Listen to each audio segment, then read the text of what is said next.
Most people think divorce is hardest when you're young. They're wrong. Try starting over at 62. Try watching half your life disappear inside a courtroom. Try coming home one day and realizing the house you've spent decades paying for no longer belongs to you. That's exactly what happened to Daniel Miller. After 40 years of marriage, his wife walked away with the house, most of the savings, and nearly everything they had built together. For months, Daniel drifted through life wondering what came next. Then one afternoon, he drove past an abandoned gas station that used to belong to his father. The place was falling apart. The roof leaked. The pumps hadn't worked in years. Most people saw a ruin. Daniel saw something else. And before the year was over, that forgotten gas station would change far more than his bank account. Because while everyone thought Daniel's life was over, he was about to give his ex-wife a regret she would carry for the rest of her life. Before we continue, where are you watching from today? And if you enjoy stories about second chances, hidden secrets, and ordinary people finding strength when life knocks them down, make sure to subscribe. Now, let's get into today's story. The divorce was finalized on a Tuesday morning. Daniel Miller remembered that detail because nothing about the day felt important when he woke up. By sunset, his entire life had changed. The judge spoke. Lawyers exchanged papers. Signatures were placed where they needed to be. And 40 years of marriage ended in less than 30 minutes. Daniel sat quietly through the entire process, not because he wasn't hurting, because he was tired.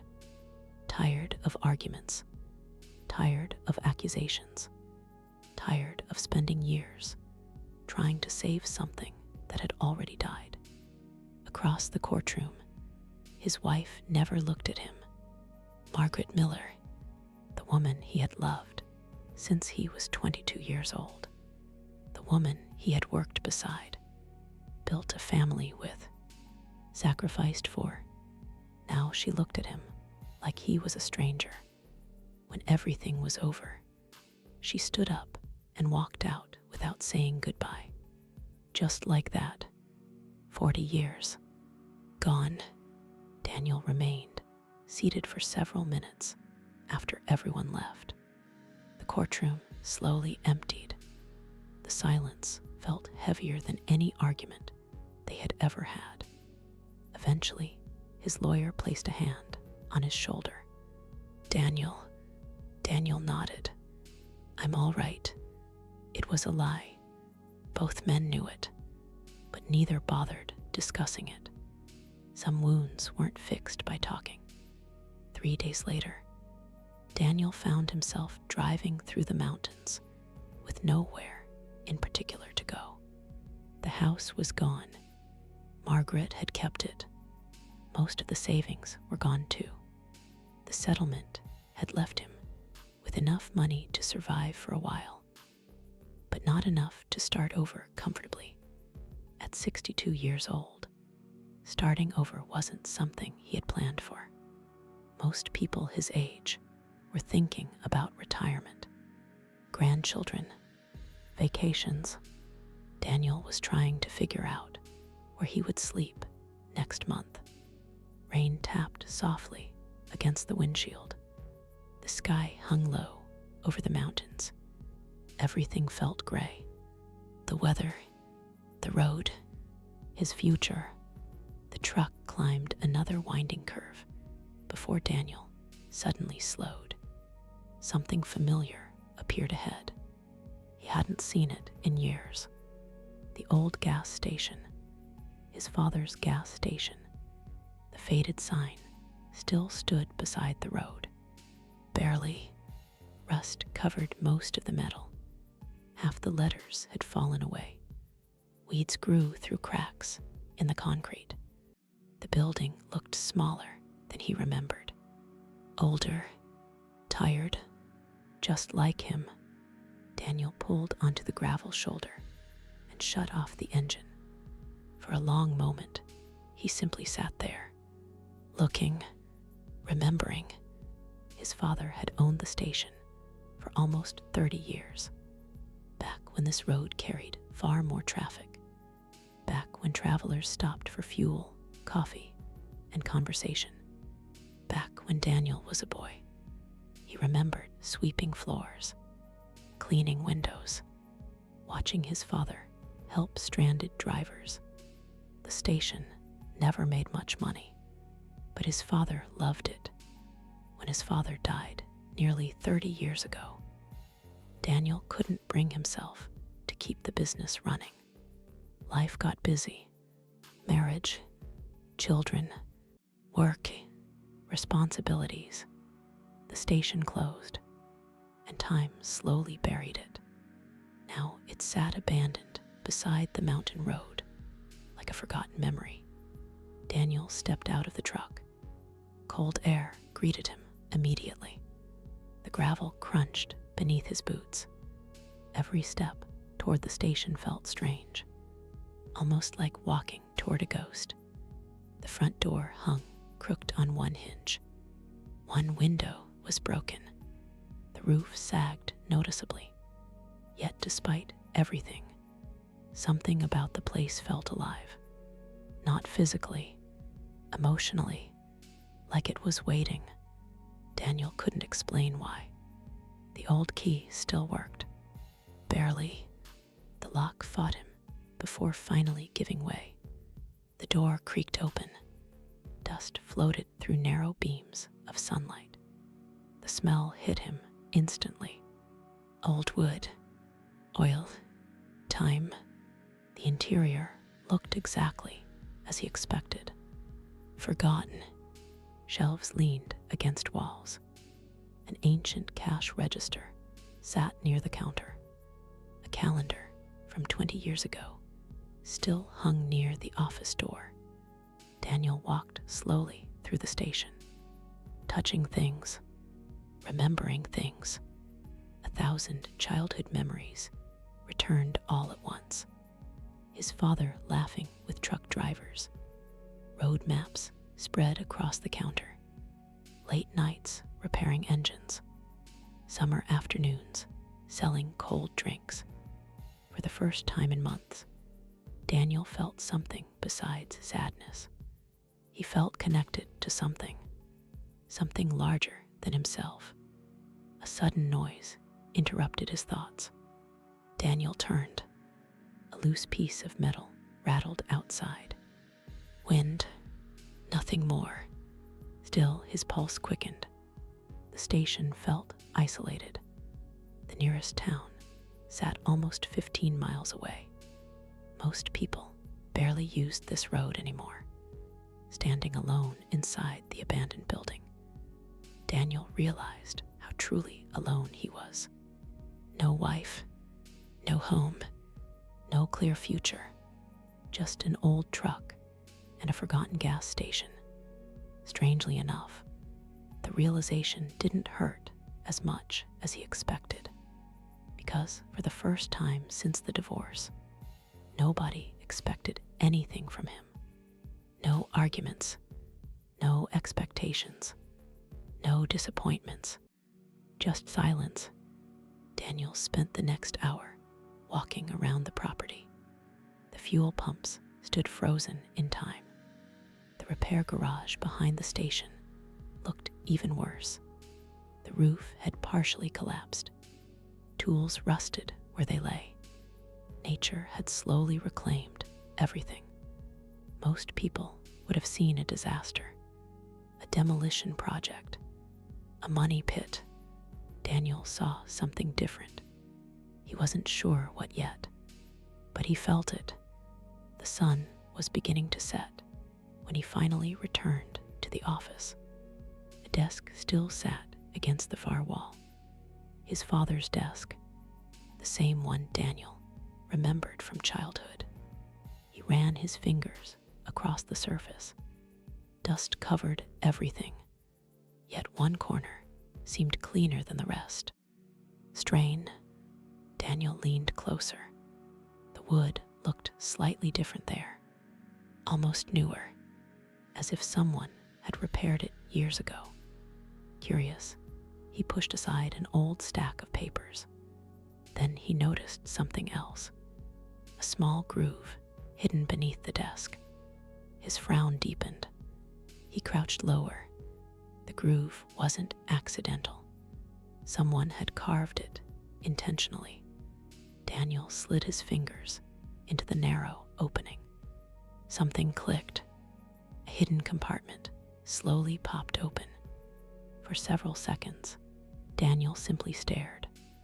His father had never mentioned a hidden compartment. Not once. Inside sat a small metal box. Nothing else. Daniel carefully lifted it out. The metal felt cold in his hands. Old, heavy, locked. His heart suddenly beat faster. Why would his father hide a locked box beneath his desk? And why had nobody found it in 30 years? The sun disappeared behind the mountains. Darkness slowly settled outside. Daniel looked through the office window. For some reason, the station no longer felt abandoned. It felt like the beginning of something. He couldn't explain it. He only knew that finding the box had awakened something inside him. Curiosity, purpose, a reason to come back tomorrow. Maybe the first reason he'd had in months. That night, Daniel drove to a cheap motel near town. The metal box sat on the passenger seat beside him. He couldn't stop looking at it. Every red light, every stop sign, his eyes drifted back toward it. Questions filled his mind. What had his father hidden? Why hide it? Why never tell anyone? And most importantly, why did Daniel suddenly feel like discovering the answer might change everything? He barely slept. The box remained on the small motel table all night. Every time he woke up, he looked at it. The mystery sat there waiting, silent, patient, almost challenging him. The next morning, Daniel returned to the station before sunrise. Fog covered the mountains. The world felt quiet. Still, he carried tools into the office and placed the box on the desk. Several attempts later, the old lock finally broke. The lid opened. Daniel stared inside. His breath caught immediately.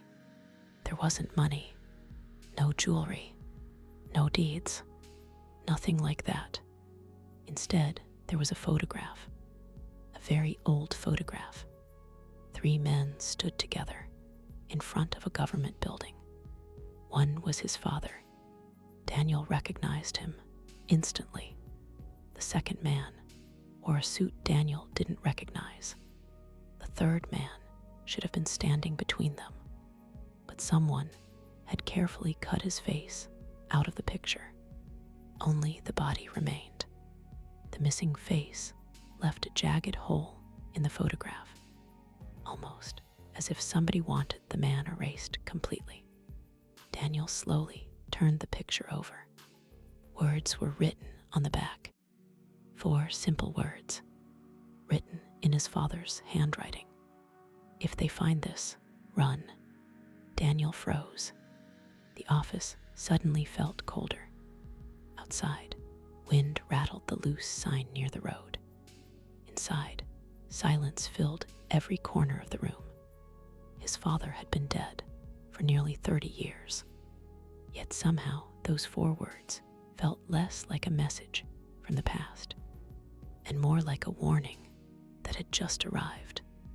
Daniel stared at the photograph, then at the empty doorway leading into the station. A A strange feeling settled in his chest. The feeling that someone else might already know about the picture. And if his father had hidden it this carefully, there was probably a reason Daniel was only beginning to uncover. Then, from somewhere outside, came the sound of tires crunching slowly across the gravel. Daniel's head snapped toward the window. A black SUV had just pulled into the station, and he had never seen it before.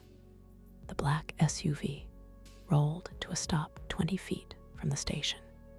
Daniel remained perfectly still. The photograph rested on the desk beside him. His father's warning echoed inside his head. If they find this, run. A ridiculous message. At least that was what he wanted to believe, because the alternative was far less comfortable. The alternative suggested his father had been afraid of someone, and Daniel had never known his father to fear anyone. Outside, the SUV's engine shut off. Silence followed. No doors opened. Nobody got out. The vehicle simply sat there, waiting. For nearly a minute, nothing happened. Daniel slowly moved toward the window. The dark glass prevented him from seeing inside. Whoever was sitting in the SUV could see the station clearly, but he couldn't see them. The imbalance bothered him. Then the driver's door opened. A man stepped out, mid-50s, gray suit, expensive watch, polished shoes, completely unsuited for a mountain road. Not local. Daniel would have bet money on that. The man glanced around before approaching the station. His expression remained calm, professional, almost rehearsed. Daniel had dealt with enough salesmen and executives during his working years to recognize the type. The man smiled before reaching the door. "Morning." Daniel nodded. "Morning." The stranger looked around the office. His eyes lingered on the old desk, the shelves, the walls, studying, evaluating. Then he turned back toward Daniel. "Beautiful property." Daniel nearly laughed. The roof leaked. Half the windows needed replacing, and weeds were winning a war against the parking lot. Beautiful wasn't exactly the word most people would choose. Depends who you ask. The man chuckled politely. "Fair point." His gaze drifted across the room again. "Are you the owner?" Daniel hesitated. "Why?" The smile remained. "Just curious. Interesting." Because people who were just curious usually didn't drive luxury SUVs into forgotten mountain towns. Daniel had lived long enough to know that. "My name is Richard Coleman." The man extended a hand. Daniel shook it. The grip felt confident. "Practiced." "Daniel Miller." "Nice to meet you." Richard stepped closer to one of the windows, looking outside, looking at the pumps, looking at everything. Then he asked a strange question. "How long has the station been closed?" Daniel's eyes narrowed slightly. "Long time." Richard nodded. "As I thought." Another pause. Then he casually added, "Must be difficult maintaining something this old." The statement felt harmless, but something underneath it bothered Daniel. Almost like the man wasn't asking questions. He was fishing for information. Eventually, Richard got to the point. "I represent investors." There it was. Daniel had been waiting for the real reason. "We specialize in acquiring unused properties." The old station suddenly seemed much more interesting, at least to Richard. There's not much to acquire. Richard smiled. Maybe. He reached inside his jacket, removed a business card, and placed it on the counter. If you ever decide to sell, give me a call. Daniel glanced at the card. No company logo, no address, only a name, a phone number, and an email. Odd. Most legitimate investors loved displaying credentials. This card revealed almost nothing.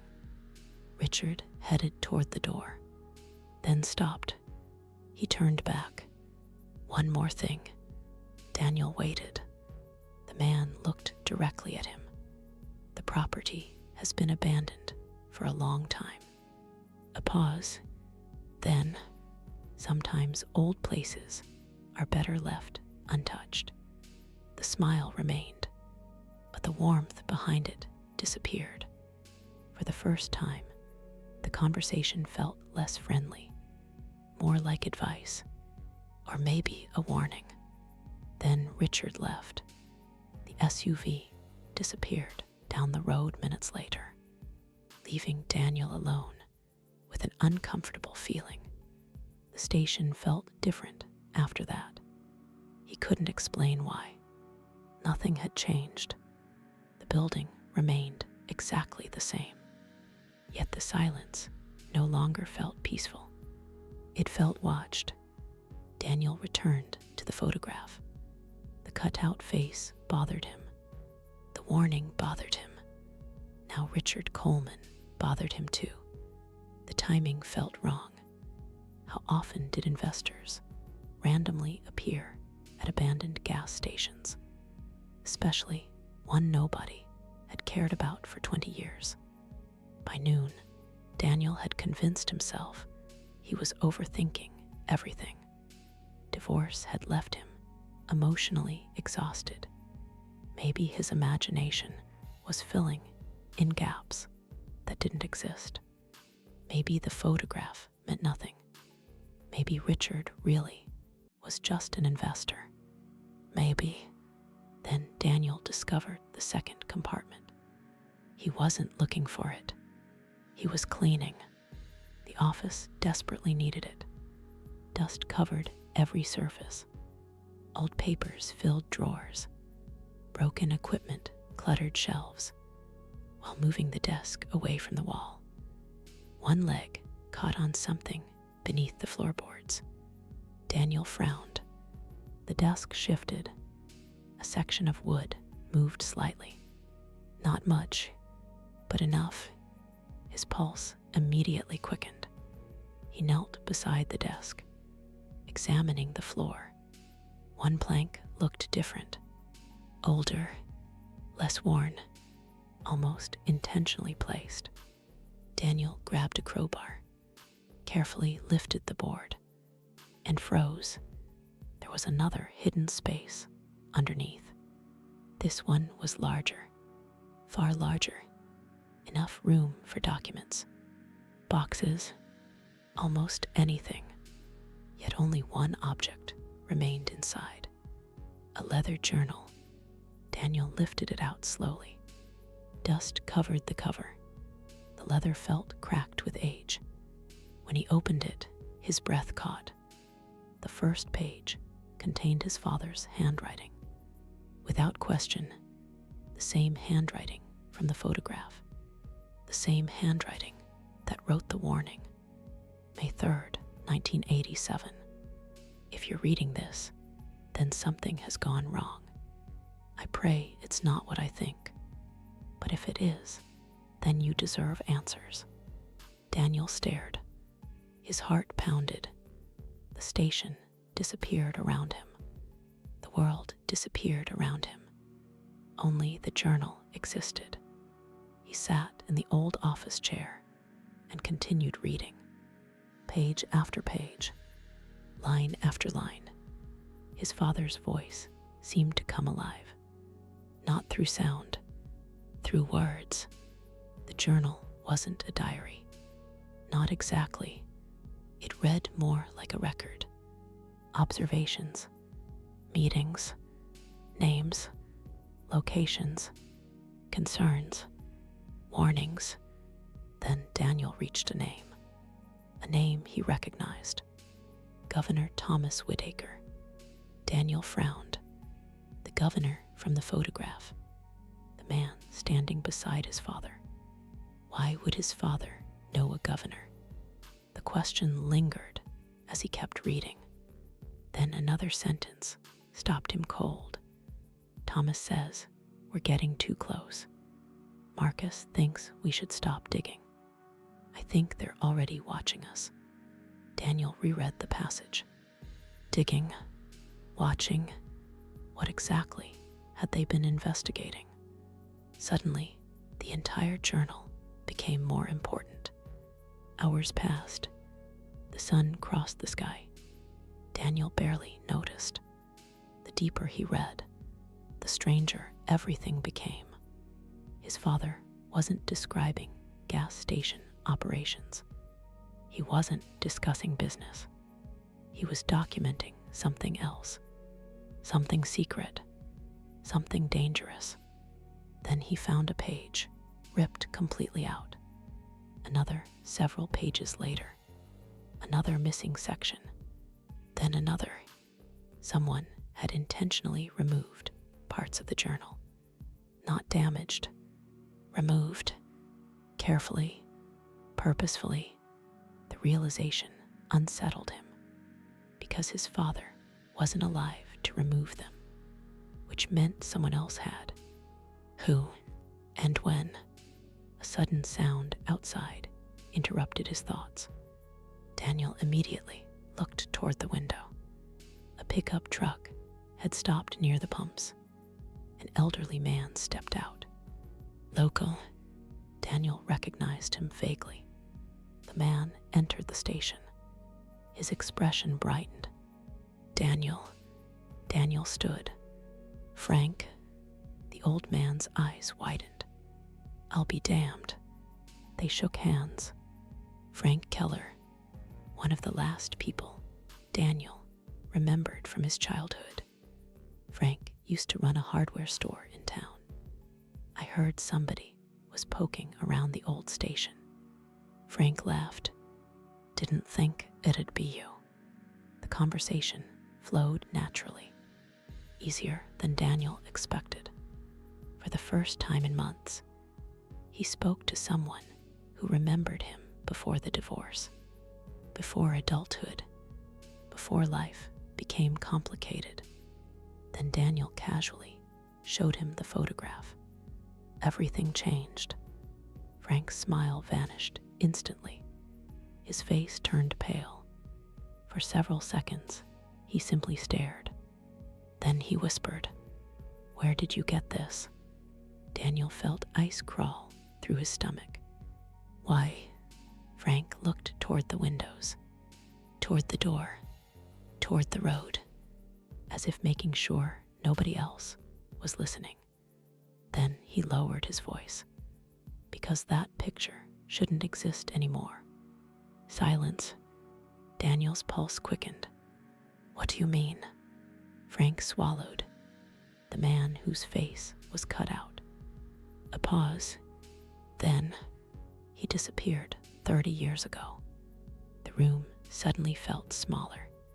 Frank pointed at the empty section of the photograph. Nobody ever found him. Daniel stared. Who was he? Frank's answer came immediately. Your father's best friend. Another pause. The man everybody blamed for what happened. Daniel frowned. What happened? Frank looked uncomfortable, almost regretful. Then he said something that made Daniel forget how to breathe. Your father didn't die from a heart attack. The journal slipped from Daniel's hands and hit the floor. Neither man moved, because sometimes a single sentence changes everything. And Daniel suddenly realized he might not know his father at all. The journal hit the floor. Neither man moved. Neither spoke. Outside, Wind pushed against the old station windows. Inside, Daniel stared at Frank as if he had spoken another language. Because for 30 years, Daniel had believed exactly one story. His father suffered a heart attack. That was it. Simple, tragic, finished. Now Frank Keller had shattered that story with a single sentence. "What did you just say?" Daniel's voice sounded smaller than he intended. Frank looked away. Regret crossed his face immediately, like a man who realized he had opened a door that couldn't be closed again. Frank, the older man, sighed, slowly lowered himself into a chair, then rubbed his hands together. "Maybe I shouldn't have said anything." Daniel stepped closer. "No." A pause. "You're going to tell me everything." Frank remained silent for several seconds. Then he nodded. "Your father and I served together overseas." Daniel blinked. That wasn't what he expected. "What?" Frank pointed toward the photograph. "Your father." A pause. "The governor." Another pause. "The missing man." His finger stopped on the empty section. They weren't businessmen. Daniel frowned. They were soldiers.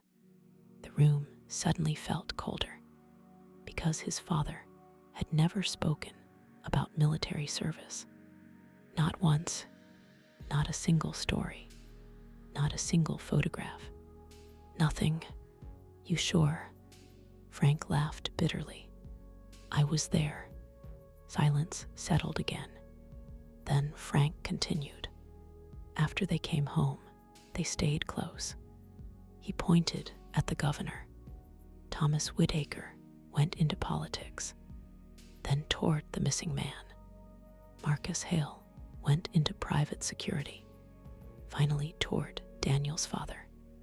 "And your father bought this station." Daniel frowned. "Why?" Frank's expression darkened. "Because somebody wanted them dead." The answer hit like a hammer. "What?" They uncovered something. Another pause. Something powerful people didn't want exposed. Daniel immediately thought of the journal. The coded entries, the warnings, the missing pages. Everything suddenly felt connected. What did they find? Frank slowly shook his head. "I don't know." Daniel didn't believe him. "Not completely." Frank noticed. "I'm serious." A pause. Nobody ever knew the full story. Then his eyes drifted toward the photograph again. "But I know people died because of it." Daniel felt his pulse climbing. "Who?" Frank swallowed. Marcus disappeared. Another pause. 2 reporters died in a car crash. Another pause. A federal investigator vanished. Silence. Then, your father spent the rest of his life looking over his shoulder. Daniel sat down. The chair creaked beneath him. The station no longer felt familiar. It felt like a crime scene, a place where secrets had survived longer than the people who created them. Frank eventually stood. "I should go." Daniel looked up. "That's it." The old man hesitated, then reached into his jacket and placed something on the desk. A key. Old, rusty, heavy. Daniel frowned. "What's this?" Frank stared toward the repair garage outside. "Your father gave it to me." A pause. "He told me if anything happened to him, one day I'd know who needed it." Daniel immediately looked at the key. "What does it open?" Frank's answer made his stomach tighten. "I don't know." Then he headed toward the door. Halfway there, he stopped. Without turning around, he spoke again. "If I were you," a pause, "I'd stop trusting coincidences." Then he left. Daniel watched the pickup disappear down the road. The station became quiet again, but not peaceful, never peaceful. His eyes dropped toward the key, then toward the repair garage. Interesting, because he suddenly remembered something. As a boy, he wasn't allowed inside one particular room in that garage. No matter how much he begged, no matter how curious he became, his father always refused. At the time, Daniel thought nothing of it. Now, not so much. Minutes later, he crossed the property. The repair garage looked even worse in daylight. Part of the roof had collapsed years ago. Leaves covered the floor. Birds had built nests inside. The place felt abandoned. Yet Daniel noticed something strange. One section of the garage remained remarkably intact. The back corner, almost protected, as if somebody had intentionally maintained it longer than everything else. The old key felt heavier in his hand. He approached carefully, then spotted a steel door hidden behind shelves. His heartbeat accelerated because he had completely forgotten about it. The forbidden room, the one his father never allowed him to enter. The lock remained old, rusty, waiting. Daniel inserted the key. Nothing happened. He tried again. The lock resisted, then suddenly clicked. The sound echoed through the garage.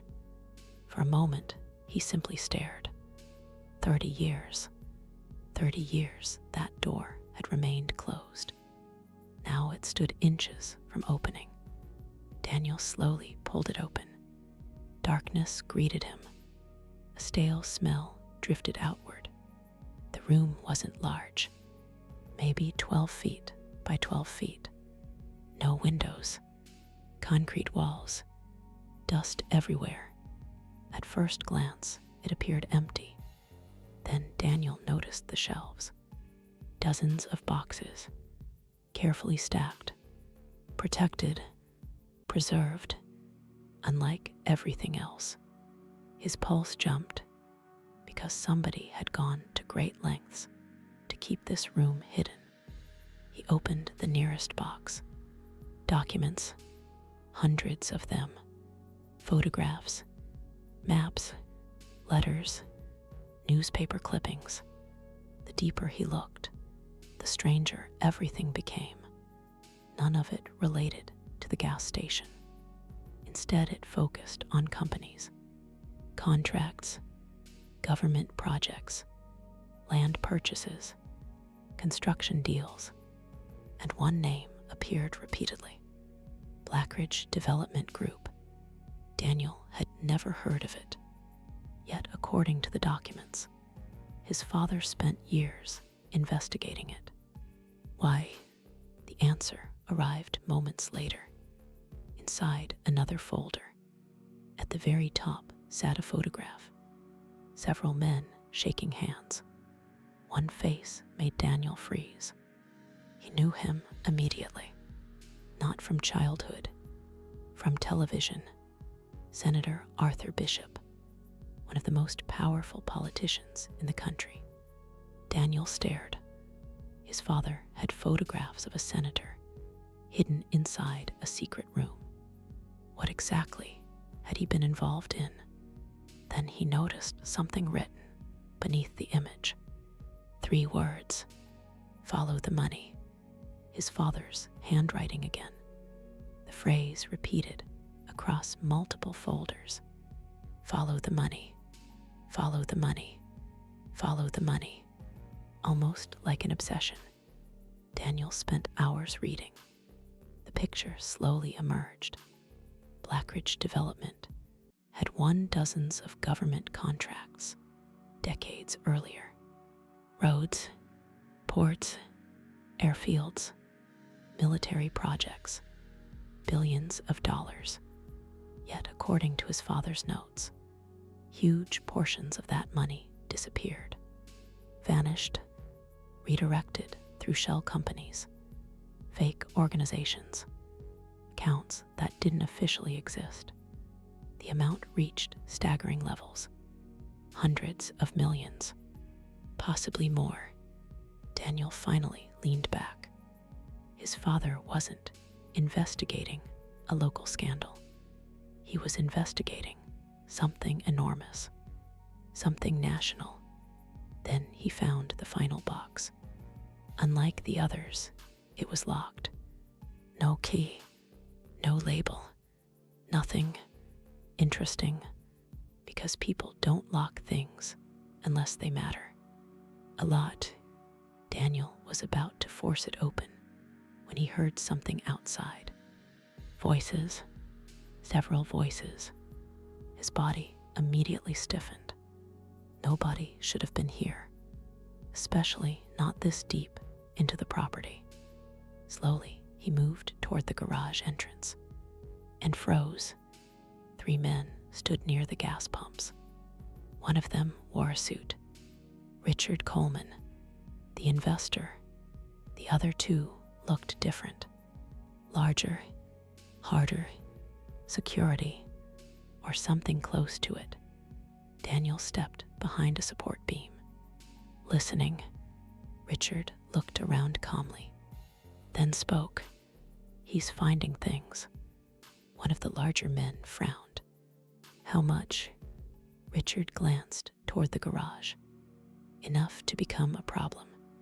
The words hit Daniel like a punch, because suddenly every doubt vanished. The photograph mattered. The journal mattered. The station mattered. And whatever his father had discovered 30 years ago, someone was still protecting it. Richard pulled out his phone, then spoke words that made Daniel's blood run cold. "Tell Bishop we may have to accelerate the timetable." The name slammed into Daniel's mind. Bishop, the same name from the hidden files. The senator, the man in the photographs, the man his father spent years investigating. Daniel remained frozen behind the beam, because for the first time since finding the station, this wasn't a mystery anymore. It was a threat, and somehow he had just become part of it. Then Richard slowly turned toward the garage and began walking directly toward him. Richard Coleman began walking toward the garage. Daniel's heart pounded. Every instinct told him to move. Hide, run, do something. But years of experience had taught him another lesson. Panic creates mistakes, and mistakes get people caught. He slowly stepped backward into the shadows of the hidden room. The concrete walls swallowed the light. From outside, the entrance looked empty. Daniel remained completely still, listening. Footsteps echoed through the garage. Slow, measured, confident. Not the footsteps of a man searching randomly. The footsteps of a man who already believed. He knew what he would find. Richard stopped near the entrance. For several seconds, there was only silence. Then came a voice. "Mr. Miller." Daniel said nothing. Richard waited, then spoke again. "There's no reason for us to make this difficult. Interesting, because people rarely say that unless they're prepared to make things difficult." Daniel remained silent. More footsteps. The 2 larger men entered the garage. One moved toward the repair bays. The other began checking storage shelves. Richard stayed near the entrance, watching, thinking, calculating. Then his gaze settled on the steel door. The hidden room. Daniel's pulse immediately accelerated because Richard hadn't noticed it earlier. Now he had. The man slowly walked toward it.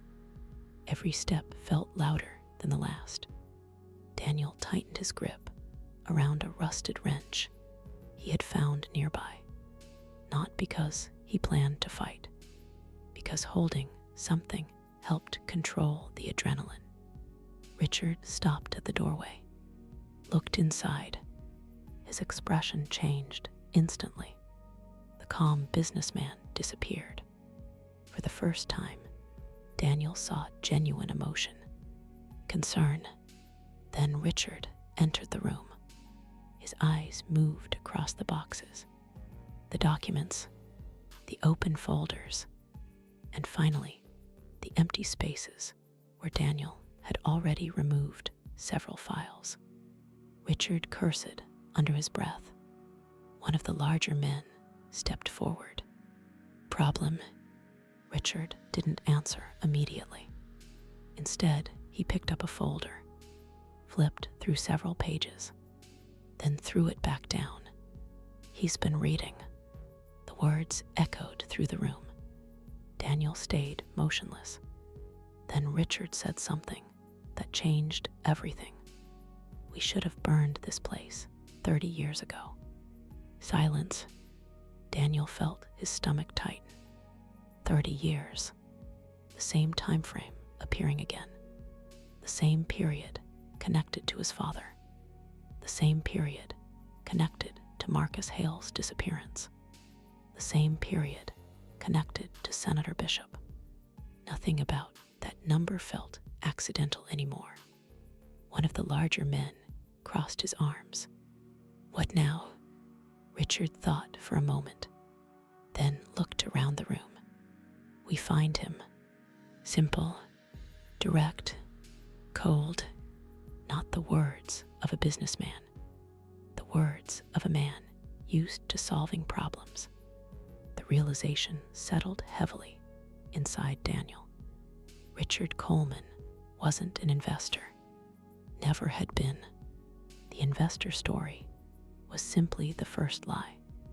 And if Daniel had learned anything during the last few days, it was that every lie seemed connected to something bigger. Then another sentence followed. "He doesn't know enough yet." Richard paused, but if he keeps digging, the sentence remained unfinished.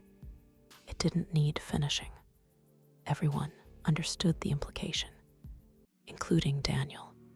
The men eventually left the hidden room. Their footsteps moved through the garage, then toward the station. A door opened, closed. Moments later, an engine started. Daniel waited. 5 minutes, 10, 15. Only then did he emerge. The station felt different now. Before, he had been chasing a mystery. Now the mystery was chasing him back. He crossed to the office, grabbed the photograph, the journal, several important files, then stopped because something else caught his eye. A map, one he hadn't noticed earlier, folded inside one of the folders. Daniel opened it carefully. The map showed mountain terrain, stretching nearly 50 miles in every direction. Roads, creeks, old property lines. Nothing unusual. At first, then he noticed dozens of markings. Red circles, notes, coordinates, all written in his father's handwriting. One location stood out immediately. It had been circled 3 times. Beneath it were 4 words. "If everything fails." Daniel stared. The location sat deep in the mountains, far from towns, far from roads, far from people. A fallback location, a hiding place, or something even more important. His father clearly wanted someone to find it. The question was who? Daniel folded the map, placed it with the journal, then drove directly to Frank Keller's house. The old man answered the door, looking surprised, then concerned. What happened? Daniel didn't waste time. They know. Frank's expression darkened immediately. Who? Daniel handed him the photograph, then explained everything. Richard, the garage, the hidden room, the conversation, the senator's name, everything. Frank listened silently. When Daniel finished, neither spoke for several seconds. Finally, Frank sighed. Damn, not exactly comforting. Daniel sat across from him. Who is Bishop? Frank stared through the window. Like a man revisiting memories he preferred forgotten. Back then, a pause. He wasn't a senator. Daniel leaned forward. What was he? Frank's answer arrived quietly. The fourth man. The room became silent. Daniel blinked. What? Frank pointed at the photograph. The missing face. Daniel's heartbeat instantly accelerated. No. Frank nodded slowly. Yes. Everything suddenly shifted. Marcus Hale wasn't the missing man. Bishop was. The face cut from the photograph belonged to the man who later became Senator Arthur Bishop. The same man appearing throughout the hidden files. The same man Richard Coleman was protecting. The same man connected to everything. Daniel felt as though the ground beneath him had disappeared. Why cut him out? Frank looked troubled. Because somebody wanted history rewritten. Another pause, and they succeeded. Daniel's mind raced. If Bishop had once worked alongside his father, then what happened? Why become enemies? Why spend decades hiding evidence? Why destroy records? Why erase photographs? Frank slowly stood, then walked toward a bookshelf. From the back, he removed an old newspaper clipping, yellowed with age. Fragile, he handed it to Daniel. The headline read, Local Investigator Dies in Highway Accident. Daniel frowned, then noticed the photograph beneath the headline. A younger version of Marcus Hale. Not missing, dead, at least according to the article. Wait, Daniel looked up. You said Marcus disappeared. Frank nodded. He did. Daniel held up the newspaper. Then what's this? Frank's answer sent a chill down his spine. A body was found. A pause, but nobody could prove it was Marcus. Silence. Then, the identification came from Arthur Bishop. Daniel froze, because suddenly another possibility appeared. What if Marcus Hale never died? What if Bishop wanted everyone to believe he did? And if that was true, then Marcus might still be alive. Somewhere, after 30 years. Frank must have seen the thought forming, because he quietly said, Your father believed Marcus survived. Daniel looked up sharply. What? Frank nodded. He spent years searching for him. A pause. Years. The revelation hit harder than Daniel expected, because it changed the entire story. Maybe his father wasn't protecting evidence. Maybe he was searching for someone powerful people desperately wanted forgotten. Then Daniel remembered the map, the circled location, the words written beside it. If everything fails, his father's handwriting, his father's final clue. Slowly, Daniel removed the map from his jacket. Frank looked at it, and immediately went pale. Not worried, not surprised, terrified. His eyes locked onto the marked location. Then he whispered words Daniel would never forget. "Oh my God." Daniel leaned forward. "What?" Frank looked up. The fear in his eyes was unmistakable, because whatever he had just recognized, it was bigger than the station, bigger than Bishop, bigger than the hidden files. And then he said, "Daniel." A pause. "That's not a hiding place." Daniel stared. "Then what is it?" Frank swallowed hard and answered, "That's where your father buried the evidence." Frank's words hung in the air. Neither man spoke. Neither moved. The map rested on the table between them, a piece of paper that suddenly felt heavier than concrete. "That's where your father buried the evidence." Daniel stared at him, trying to process what he had just heard. What evidence? Frank slowly lowered himself into the chair. The color hadn't returned to his face. The kind people kill for. Not exactly reassuring. Daniel leaned forward. "You know more than you're telling me." Frank looked away. For several seconds, he said nothing. Then he nodded. "You're right." The admission surprised Daniel. Most people doubled down when cornered. Frank looked exhausted, like a man tired of carrying secrets.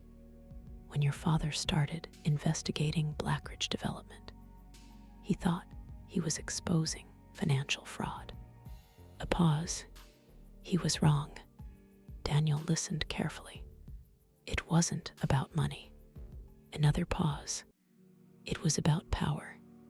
The old man's voice grew quieter. The money was only the symptom. Daniel frowned. Then what was the disease? Frank answered immediately. "Control." Silence. Then Frank continued. Blackridge wasn't just stealing money. A pause. They were buying people. The statement settled heavily. Judges, politicians, police chiefs, business leaders. One by one, every contract, every deal, every election, someone was pulling strings behind the scenes. And according to Frank, Arthur Bishop had been one of the architects, the same Arthur Bishop who later became a senator, the same Arthur Bishop whose face had been removed from the photograph, the same Arthur Bishop whose name appeared throughout Daniel's father's files. Daniel slowly sat back. How much did my father know? Frank laughed bitterly. Too much. Not the answer Daniel wanted, but probably the truth. Then something clicked. If my father had evidence. A pause. Why didn't he expose them? Frank's expression darkened. He tried. Daniel froze. What? He tried. Another pause. That's when people started dying. The room became silent again, because suddenly the story wasn't theoretical anymore. Real people, real consequences, real graves. Frank rubbed his forehead. The investigator who died in the crash. Daniel nodded. Murder. Another pause. The reporters. Murder. Another. Marcus. Frank looked toward the map. Maybe. The uncertainty somehow felt worse. Daniel stared at the marked location. 30 years. 30 years. His father carried this burden. 30 years hiding evidence instead of exposing it. Why? Then the answer arrived. Family. Daniel. His mother. Protection. Suddenly, everything made sense. His father hadn't stopped because he was afraid for himself. He stopped because he was afraid for the people he loved. The realization hit harder than Daniel expected, because for years he had quietly believed something, that his father cared more about work than family. The long absences, the late nights, the secrets. Now another possibility emerged. What if his father had been protecting them the entire time? What if every sacrifice looked different from the outside? Daniel swallowed hard.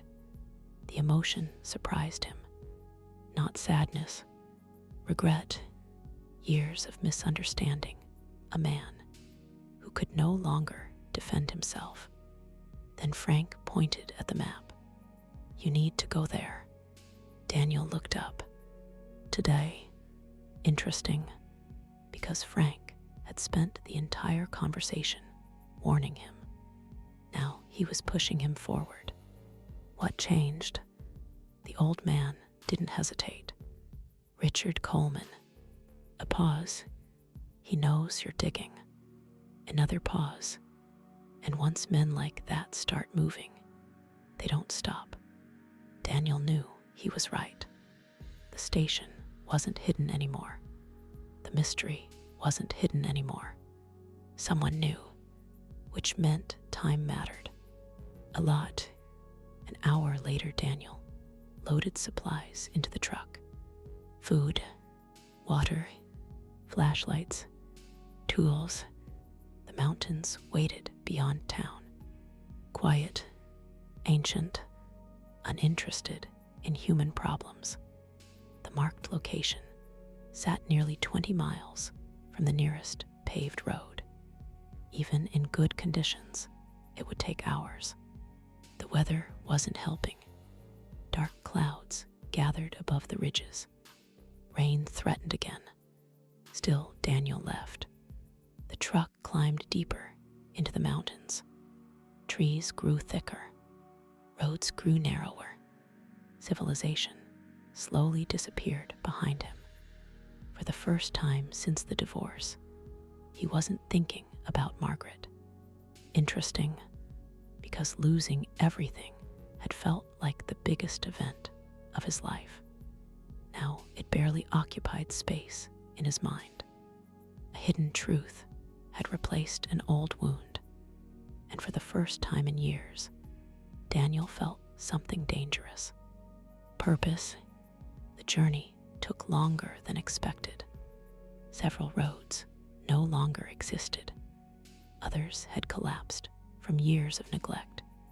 Twice he had to stop and check the map.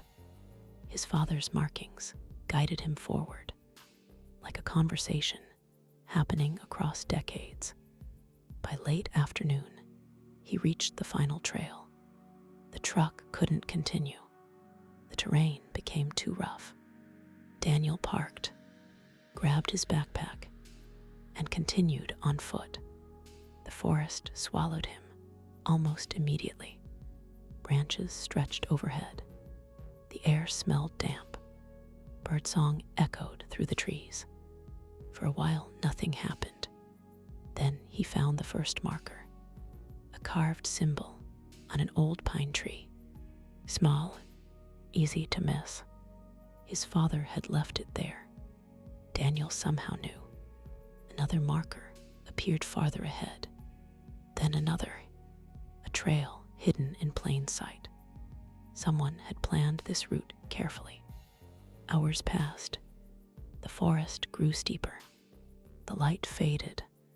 Then Daniel reached a clearing and stopped because something stood in the center. A cabin, small, weathered, forgotten. The structure looked abandoned, yet not destroyed. Protected, maintained. His pulse accelerated because this wasn't on the map.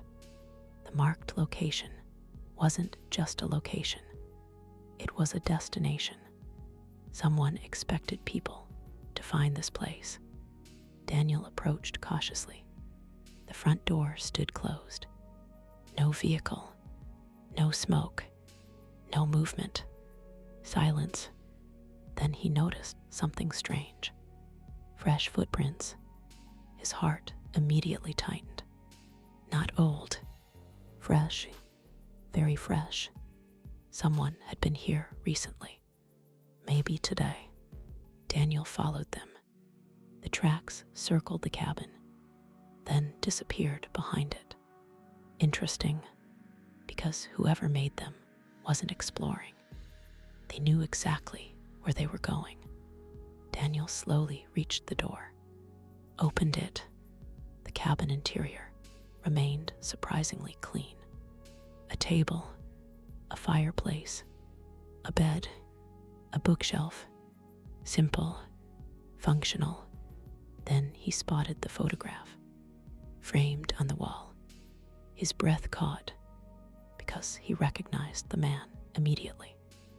Marcus Hale, older than the photograph, older than the newspaper clipping, but unmistakably Marcus Hale. Alive, or at least alive, when the picture was taken. Daniel stepped closer. Beneath the frame sat a date. 8 years ago. The room suddenly felt smaller. Marcus hadn't died 30 years earlier. He survived. Somehow. And if he survived, then everything changed. Every assumption, every story, every lie. Daniel turned toward the table. More photographs sat there. Dozens of them. His father, Marcus, other people, unknown locations, years of history, hidden inside a mountain cabin. Then he found a notebook. The first page contained only one sentence, written in familiar handwriting. Marcus Hales, if you're reading this, Arthur Bishop finally found us. Daniel felt a chill crawl through his body. Because the sentence wasn't written 30 years ago. The ink looked recent, very recent. Then another realization struck him.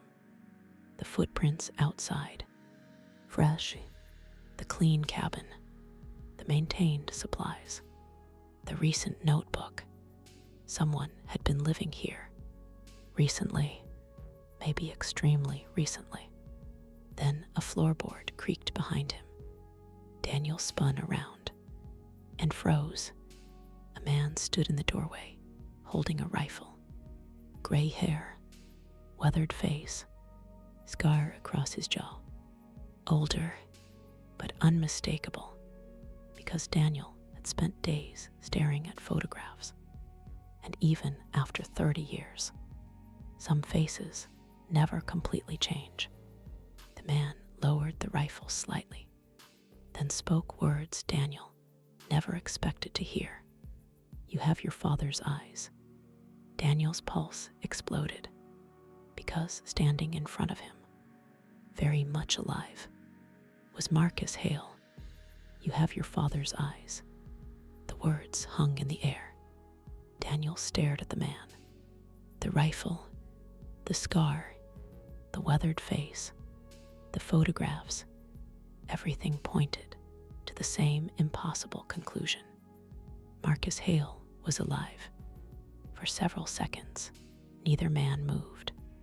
The silence felt unreal, like a dream struggling to decide whether it wanted to become a nightmare. Finally, Daniel spoke. You're Marcus. The older man studied him carefully, then nodded. And you're Daniel. Not a question, a fact. Interesting, because Daniel had spent days discovering Marcus Hale. Yet Marcus seemed to recognize him immediately. The rifle slowly lowered. Come inside. Daniel remained where he was. For 30 years, everyone believed this man was dead. Now he appeared from the forest, carrying a rifle.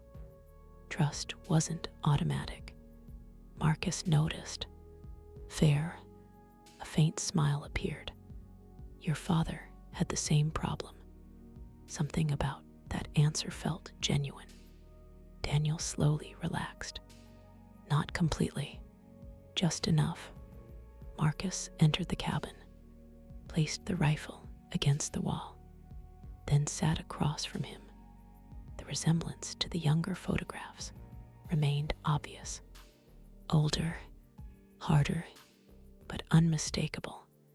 For several moments, Marcus simply looked at him, almost like he was seeing a ghost. Then he spoke quietly. "You look more like him than I expected." Daniel swallowed. "My father searched for you." Marcus looked away. The emotion arrived instantly. Pain, real pain. He never stopped.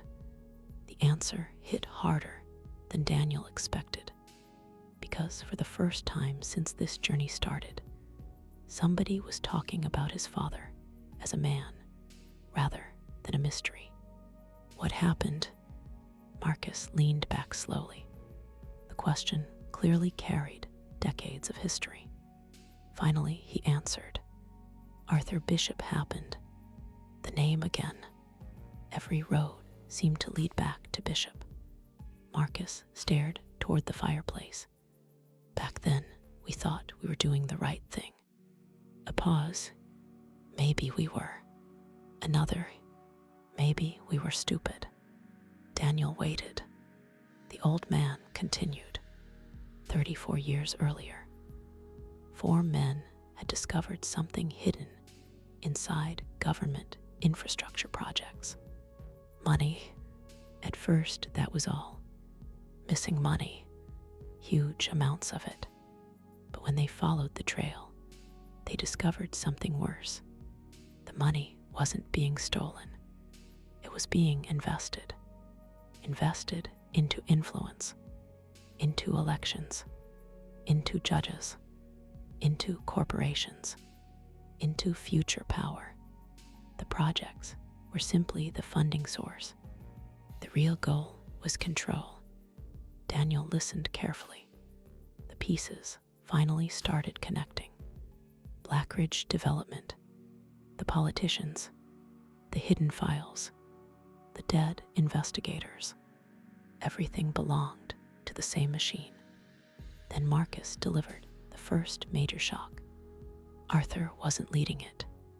Daniel frowned. What? Marcus nodded. He joined us because he wanted to expose it.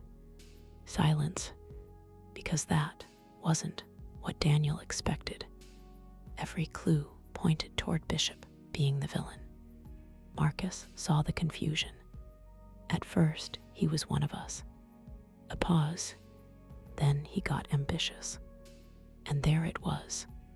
Not greed, not ideology. Ambition, the thing that destroys more people than hatred ever will. Marcus slowly stood, walked toward a cabinet, removed a bottle of water, then continued. The day everything changed, Arthur received an offer. Daniel already knew where this was heading. Marcus saw it. They offered him a seat at the table. A pause. He accepted. Simple. One decision.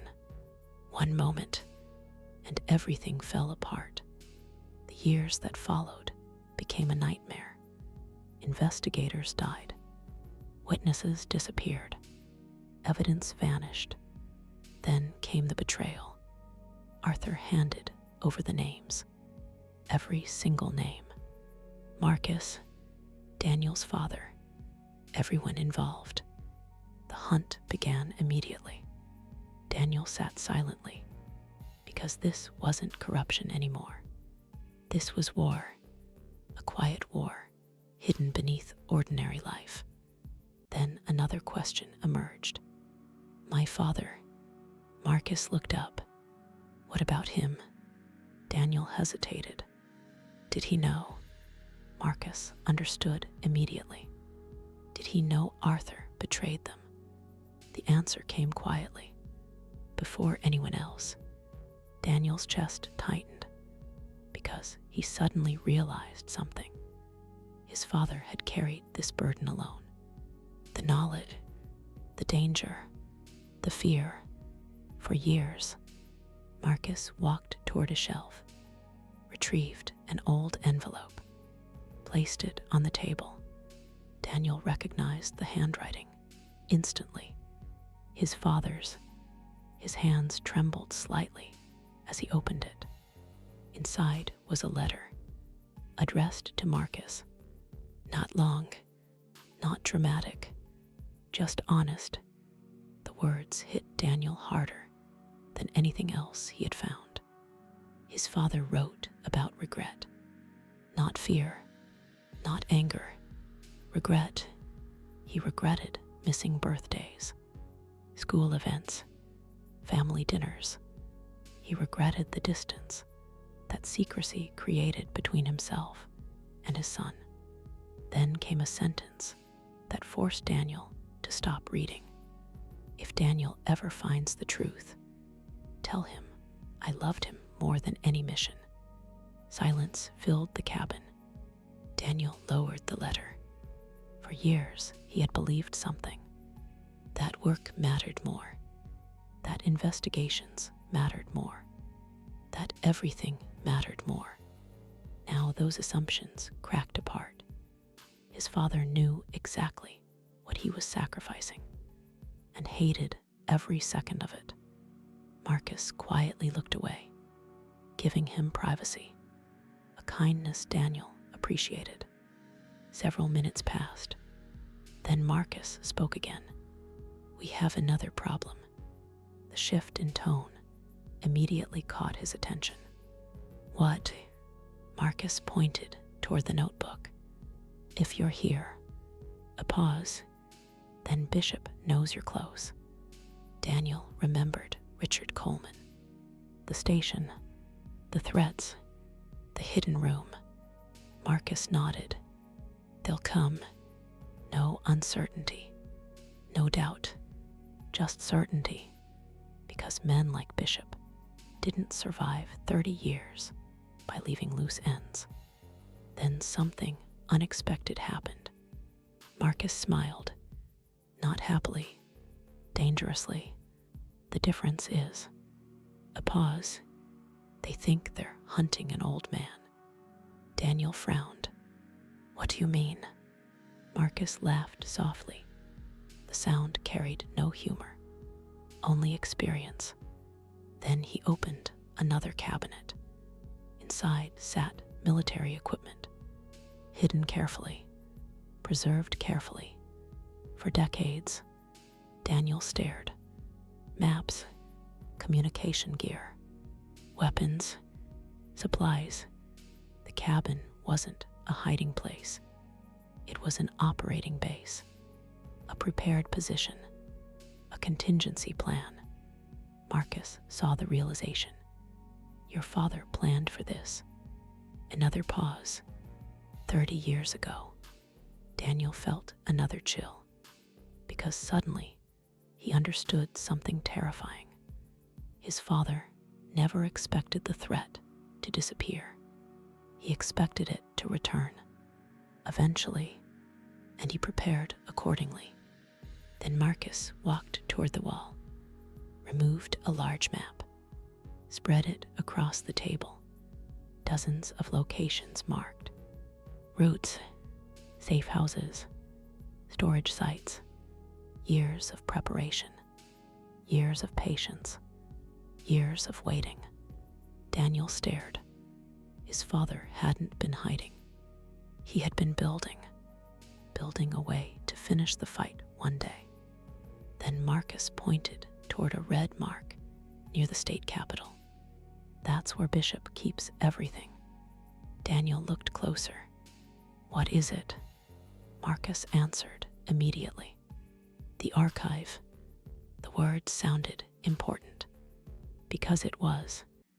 According to Marcus, every transaction, every bribe, every hidden account, every secret agreement, everything stored there, protected there, the evidence that could destroy an empire. Daniel immediately understood the implication. Then why haven't you exposed it? Marcus smiled sadly. The answer arrived in a way Daniel didn't expect. Because one man can't win a war. Silence. Then Marcus looked directly at him. For the first time all day.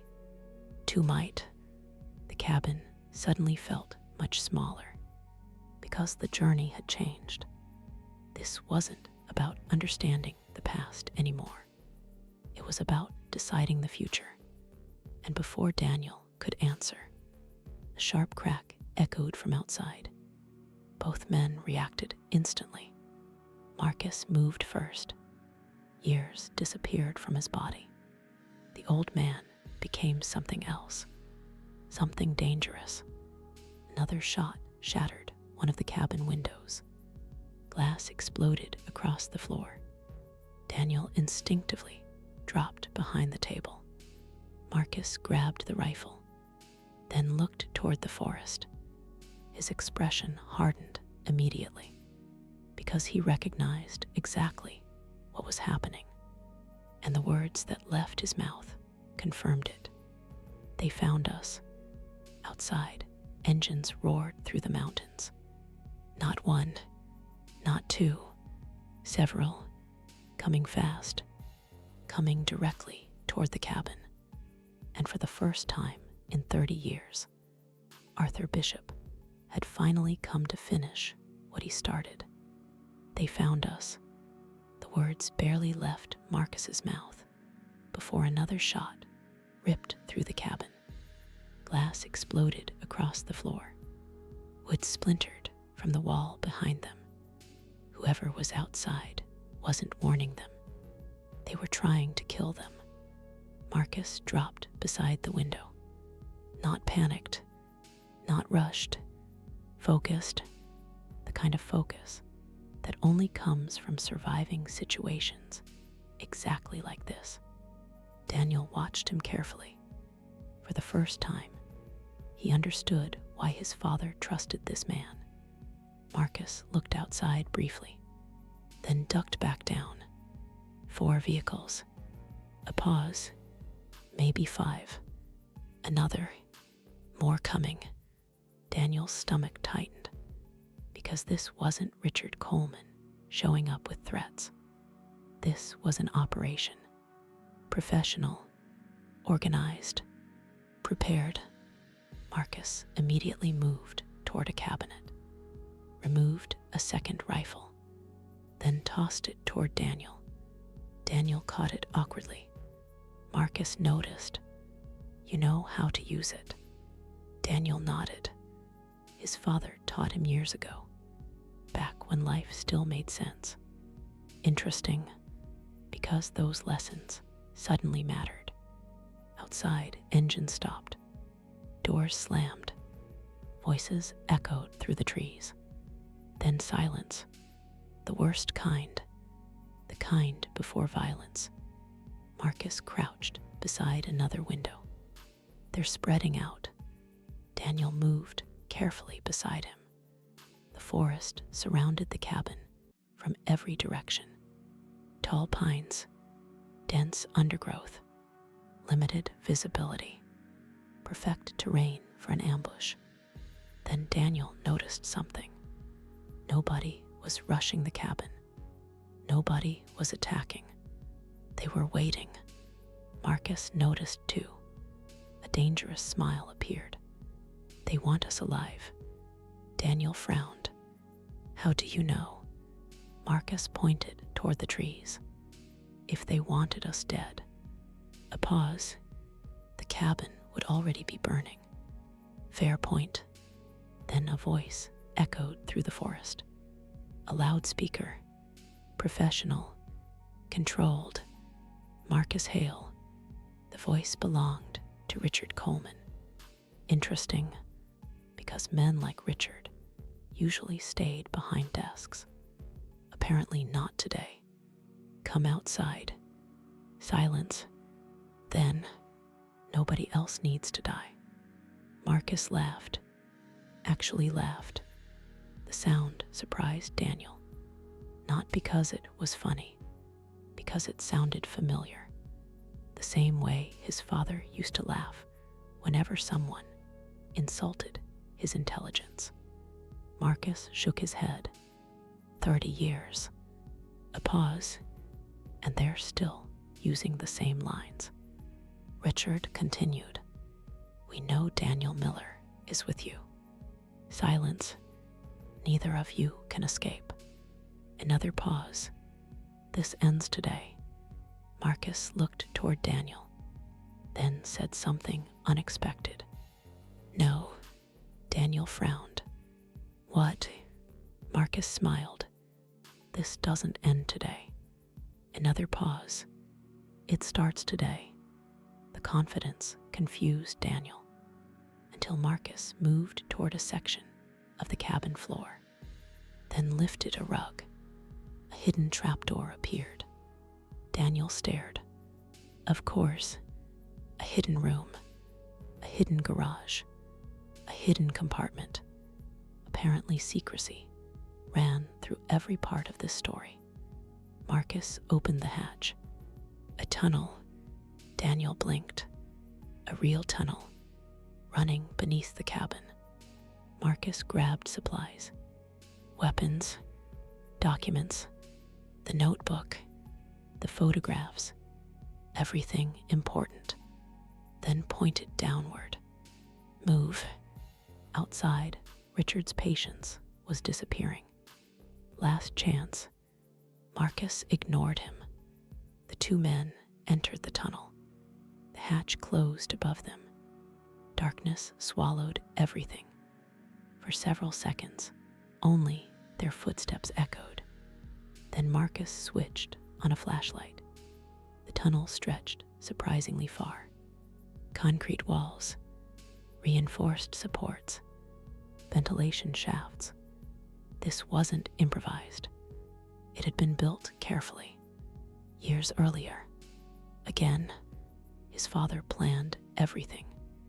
Daniel couldn't stop thinking about that. Every new discovery changed how he saw the man. The father he remembered. The father he misunderstood. The father who spent decades preparing for a war nobody else knew existed. After nearly 15 minutes, they reached the exit. The tunnel opened into an abandoned mining structure, hidden among the mountains. Marcus sealed the entrance behind them, then immediately moved toward a concealed observation point overlooking the valley. Daniel followed. What he saw shocked him. The cabin sat nearly a mile away. Vehicles surrounded it. At least a dozen armed men, maybe more. Richard stood near the center, talking into a radio. Then another convoy arrived. 3 black SUVs. Expensive, government grade. Marcus became still, completely still, the way predators become still. Daniel noticed. "Who is it?" Marcus didn't answer immediately. Then one of the SUV doors opened. An older man stepped out. Silver hair, perfect suit, confident posture. Even from this distance, Daniel recognized him. Arthur Bishop, the man behind everything. The man his father spent years chasing. The man who destroyed countless lives. The man who should have been untouchable. And yet here he was, standing in the open. Marcus watched silently, then whispered, "Finally, not anger, not hatred, something deeper, the end of a 30-year wait." Daniel understood. For Marcus, this wasn't about revenge. It was about finishing something. Then Bishop did something strange. He entered the cabin himself. Several minutes passed. Then he emerged, holding something. A photograph. Daniel's photograph. The one from the hidden compartment. Bishop stared at it. even from a distance. His reaction was obvious. Emotion, real emotion. Interesting, because monsters rarely think they're monsters. They think they're heroes, or victims, or survivors. Bishop looked older than the photographs, older than the files, older than the man Daniel imagined. Not powerful, tired. Then he did something nobody expected. He tore the photograph in half, then again and again, until nothing remained. Marcus watched, expressionless, then quietly said, "He's scared." Daniel frowned. Of what? Marcus looked at him. The truth. Simple, accurate. And suddenly, Daniel understood something. For 30 years, Bishop controlled everything. Money, influence, power, fear. Yet one thing remained beyond his control. The truth. And despite decades of effort, he never managed to kill it. Because Daniel's father protected it. Marcus protected it. And now Daniel carried it forward. Then Marcus handed him a folder, one he hadn't seen before. The cover contained only 3 words: Operation Black Mist. Daniel froze. The same name appeared repeatedly throughout his father's journals. The same name connected to everything. Slowly he opened it. His eyes widened immediately, because the first page wasn't financial records, not contracts, not political corruption. It was a list. Children, dozens of names, then hundreds, then thousands. Missing children. Daniel's blood ran cold. What is this? Marcus's expression darkened. The real reason your father never stopped. A pause. The money was never the story. Another. The children were. Daniel stared, unable to speak. The files detailed trafficking routes, illegal experiments, disappearances, entire networks operating beneath legitimate businesses. Years of horror hidden behind wealth and influence. Suddenly, everything became much bigger, much darker, and then Daniel found a name. One specific name. His hands froze because he recognized it immediately. Margaret Miller, his ex-wife. The room suddenly felt smaller. Impossible. Daniel looked again. The name remained, connected to financial transfers dating back 8 years. Minor involvement, indirect involvement, but involvement nonetheless. His pulse accelerated, because if the records were true, the divorce wasn't random, the timing wasn't random, and the station wasn't random. Someone moved pieces long before Daniel discovered the truth. Marcus noticed his expression. What is it? Daniel slowly turned the page toward him. Marcus read the name, then became silent, very silent, because both men suddenly realized the same thing. The conspiracy wasn't just connected to Daniel's father. It was connected to Daniel's marriage. And somewhere in the valley below, Arthur Bishop probably knew it too. Then a radio crackled from inside Marcus's pack. Static, a voice, unknown, breathing heavily. Then the message came. 5 words, words that changed everything again. Marcus, he's not the leader. Silence. The voice continued. You've been chasing the wrong man. Then the transmission died. Marcus and Daniel stared at each other, because Arthur Bishop had been the enemy for 30 years. The villain, the architect, the man responsible. And now someone was claiming he wasn't even at the top, meaning the real enemy was still out there. The transmission ended. Static filled the radio for several seconds. Then silence, complete silence. Marcus slowly lowered the device. Daniel stared at him.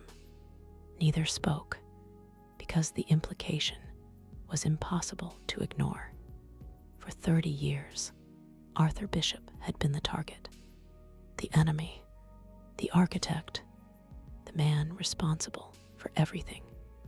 Now someone was claiming he wasn't even the one in charge.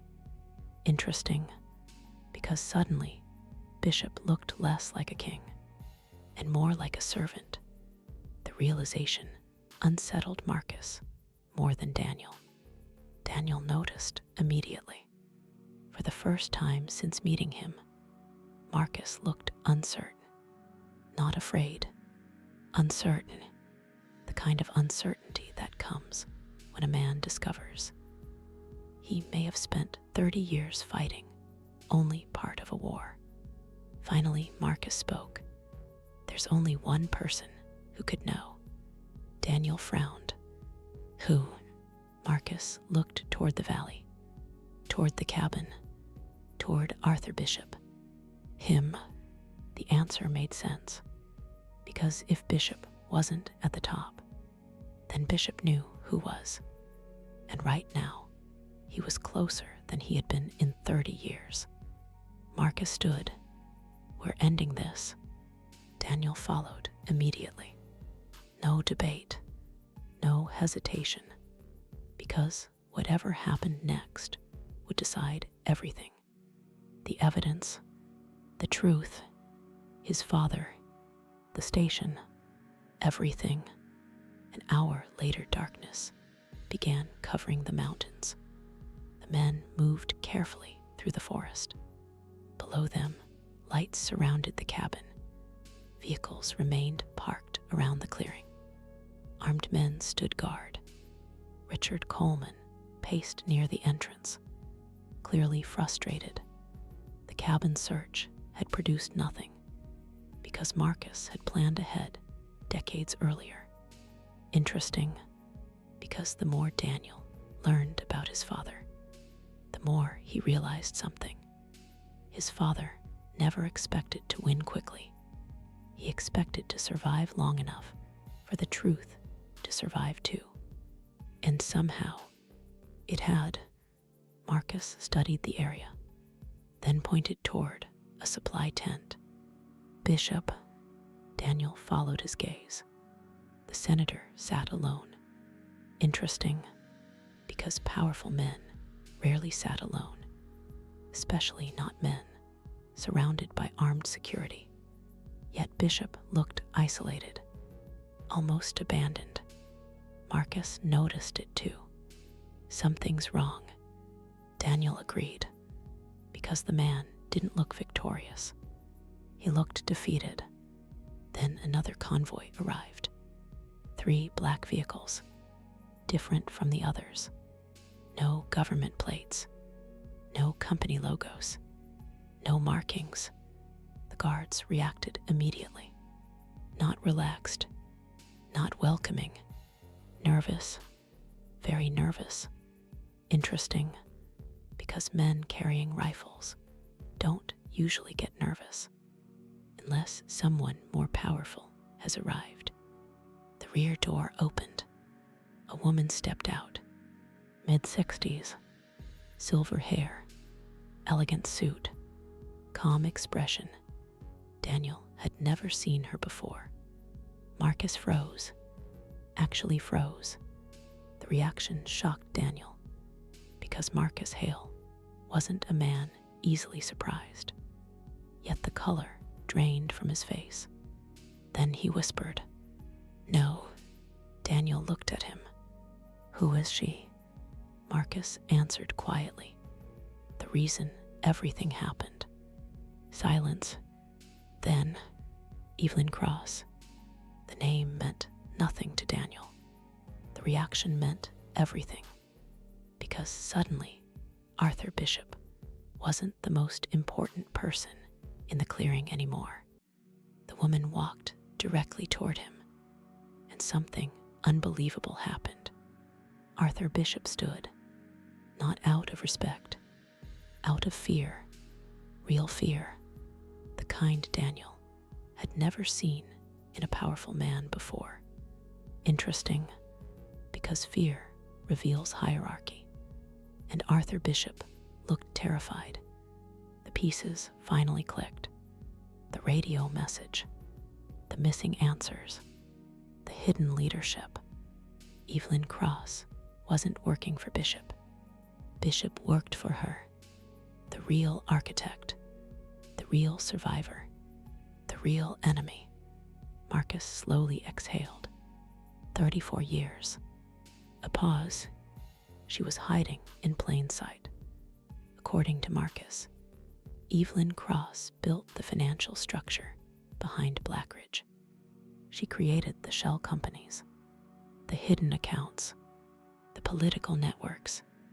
When investigations began decades earlier, she pushed Bishop forward, a public face, a shield, someone to absorb attention. And it worked. Everyone chased Bishop. Nobody chased her. Until now. Then Daniel noticed something else. Evelyn wasn't there to celebrate. She was angry, very angry. The conversation between her and Bishop looked heated. Finger pointing, accusations, frustration. Interesting, because criminal empires rarely collapse from outside pressure alone. They collapse when the people inside start turning on each other. Then Marcus smiled, a dangerous smile. The truth finally reached them. Daniel immediately understood. The evidence, the files, the archive. Somebody inside the organization knew it was over, and panic was spreading. Then everything happened at once. Sirens echoed through the mountains. 1, 2, 10, dozens. Blue lights appeared along distant roads. Helicopters emerged overhead. The clearing exploded into chaos. Guards started shouting. Vehicles started moving. People started running. Interesting, because nobody had called the authorities, at least not recently. Then Marcus held up a small satellite transmitter and smiled. Your father's final insurance policy. Daniel stared. What? Marcus nodded. 30 years ago, he prepared evidence packages. A pause. If certain files were ever recovered. Another pause. They'd automatically be delivered. Interesting, because even in death, Daniel's father was still fighting, still planning, still protecting the truth. The authorities flooded the area. Federal agents, investigators, special prosecutors. Years of buried evidence exploded into public view overnight. The empire collapsed faster than anyone imagined, because corruption survives darkness, not exposure.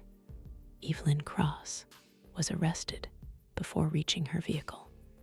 Arthur Bishop surrendered without resistance. Interesting, because some men spend decades protecting secrets, then become exhausted carrying them. The war was over, at least the hidden one.